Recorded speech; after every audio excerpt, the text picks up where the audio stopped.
rabbuka ilan nahli. Ini kalau kita terjemahkan auha dari kata juga wahyu, dan auha rabbuka, dan rabbuka Tuhanmu mewahyukan ilan nahli kepada nahl,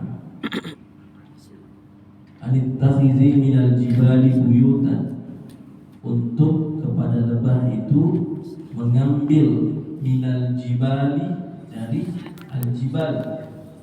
Apa itu jibal? Jabal. Apa jabal? Gunung. Jibal berarti jamaknya gunung-gunung, berarti gunung-gunung. Buyutan dari kata baitun, jamaknya buyut, artinya pohon, rumah. Baitun buyutun, jadi rumah. Wa minasyajari, syajarah, pohon. Wa mimma ya'rishun, ya'rishun itu yang dia jadikan dari pohon-pohon itu menjadi tempat mereka mengembangkan hidupnya, ataupun disitulah mereka berproses. Kemudian kemudian kuli dari kata kul, akala yakulu kul, artinya makan. Tapi di sini kul artinya perintah, makanlah. Kenapa kuli? Kenapa jadi kuli? Karena kembali kepada an-nahl. An-nahl itu di sini disebutkan karena dalam bahasa Arab itu ada kategori muzakkar, ada kategori muannas. Biasanya muzakkar itu untuk laki-laki, biasa muannas untuk perempuan. Di sini domirnya atau kata gantinya semuanya muannas. Jadi an-nahl itu muannas. Kenapa jadi muannas? Karena kita lihat kalau ada yang biasa baca atau lihat bagaimana lebah itu, ada itu ratunya yang memimpin. Nah, jadi seorang ratu yang memimpin lebah, ada ratu lebah. Kemudian kuli min kulli thamarat, dari thamarat itu buah-buahan. Fasluki subula rabbiki zulla. Ini ada artinya di situ. Kalau saya lihat dulu, zulla itu yang lunak, ya, menjadikan setiap yang diambil itu, ya, jadi daun-daun yang diambil itu caranya lebah itu tidak merusak dengan cara yang lunak. Yakhruju min butuniha, keluar dari perut-perutnya lebah. Syarabun, apa itu syarabun? Dari kata syariba yashrabu, minum. Syarabun jadi minuman, sesuatu yang bisa diminum. Mukhtalifun alwanuhu, bermacam-macam. Alwan dari kata laun. Laun artinya warna, berarti bermacam-macam warnanya. Di dalamnya itu daripada tadi minuman yang bermacam-macam warnanya, syifa, menjadi obat. syifa. Apa itu syifa?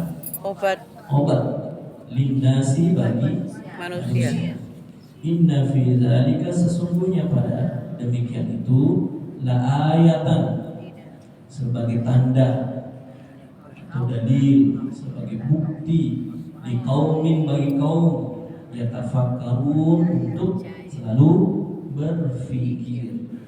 Jadi kita dari ayat ini Allah memang perintahkan secara tidak langsung untuk kita berpikir tentang seekor lebah. Ternyata ada juga hadisnya Nabi tentang bagaimana umat muslim itu, ini terjemahannya saja, sebagai seorang muslim itu jadilah seperti lebah.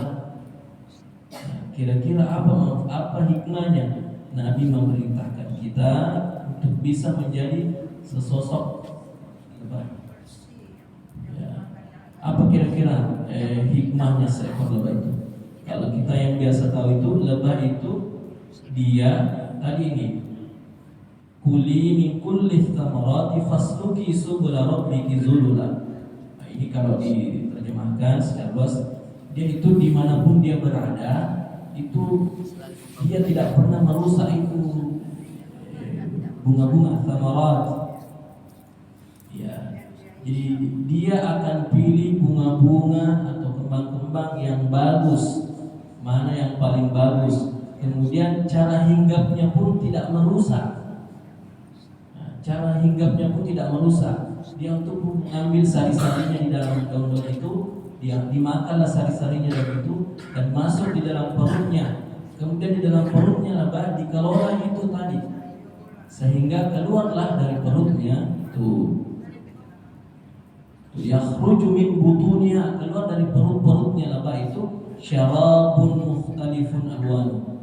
Kalau kita lihat di sini, sesuatu yang bisa diminum yang bermacam-macam warnanya. Selama ini kalau warna madu warna apa? Warnanya madu warna gitu. Ya, agak kuning-kuning kecoklatan, ada juga yang hitam. Nah, itu berarti memang banyak-banyak, ada bahkan yang kemerah-merahan. Berarti memang kayak bermacam-macam warnanya itu madu. Bagaimana caranya? Ada yang bertanya biasa, bagaimana cara ditahu itu madu itu asli? Ya, ada yang bilang kalau mahal harganya, kalau murah itu ya itu harus dicurigai. Kalau murah harganya madu. Kalau mungkin dapat madu agak sulit itu. Dimana karena memang luar biasa. Karena dia ada di jibal itu, di gunung-gunung. Tadi itu di pohon-pohon yang ada di gunung-gunung dia itu dijadikan rumahnya buyut.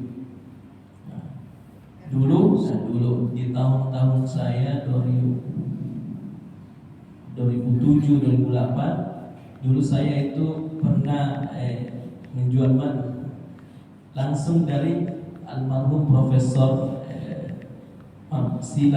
Profesor Dr. Sila Fatoba, Profesor madu pertama di Indonesia. Madu yang dijual itu dari lebah dorsata dan trigona. Ya, jadi sedikit tahu tentang madu. Banyaknya itu cara bagaimana mengetahui madu yang asli. Ada yang katanya kalau dikasih masuk di kulkas tidak apa? Tidak beku. Kalau ya banyak macamnya. Tapi pernah coba praktekkan. Saya diajarkan langsung oleh beliau profesor.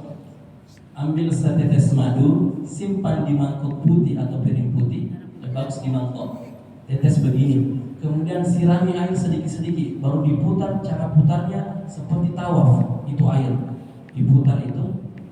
Kalau madu yang sangat asli, itu madu tadi itu berbentuk sarang lebah. Tidak bisa gitu, mau diubah bagaimana? Coba kalau ada madu tadi di rumah, ambil kisah tetes, kasih masuk.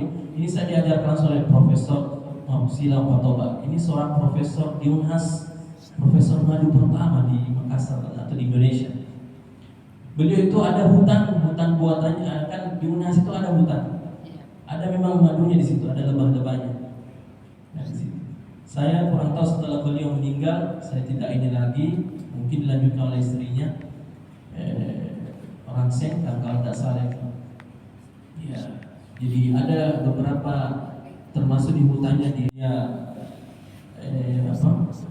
ada yang berkata itu kak, maaf, ini tainya kak itu madu, lebah itu madu itu kak tainya kak atau apa? Itu kan tainya. Ya, memang dia cairan yang ada dalam tubuh perutnya itu, dan itu memang dihasilkan, itu dikelola, disimpan, dan itu kan bentuknya sarangnya bentuk apa? Segi apa? Seginam, ya trigo seginam. Itu ternyata setelah diteliti, kenapa bukan segi 4 lingkaran?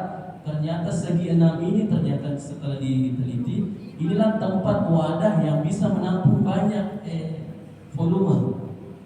Setelah kalau kotak ternyata apalagi lingkaran. Kalau lingkaran masih ada space-nya atau sisi-sisinya tidak terisi. Kalau kotak masih kecil. Setelah yang dibentuk seginam, ternyata itu banyak yang bisa menampung isi.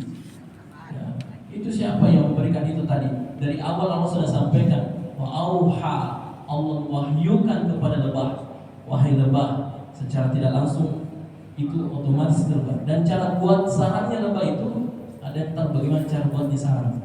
Itu dari pinggir, dari semuanya dari pinggir, kemudian bertemu di tengah bersatu, dan ukurannya semua bentuknya sama, segi 6, dan tidak ada yang terlalu besar dan terlalu kecil. Coba Allah memang yang mewahyukan kepada luar biasanya.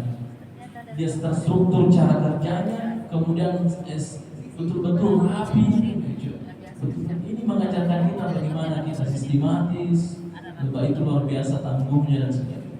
Inilah pelajaran hari ini, bagaimana kita ya. Kalau tadi itu lebah, kalau madu saya kurang tahu lagi. Saya baru mau lagi cari bagaimana madunya Pak Prof Toba itu. Dulu tinggalnya di Jalan Suno, di Kompleks Baraya. Saya belum pernah lagi ketemu dengan beliau, keluarganya, apa masih memproduksi madu.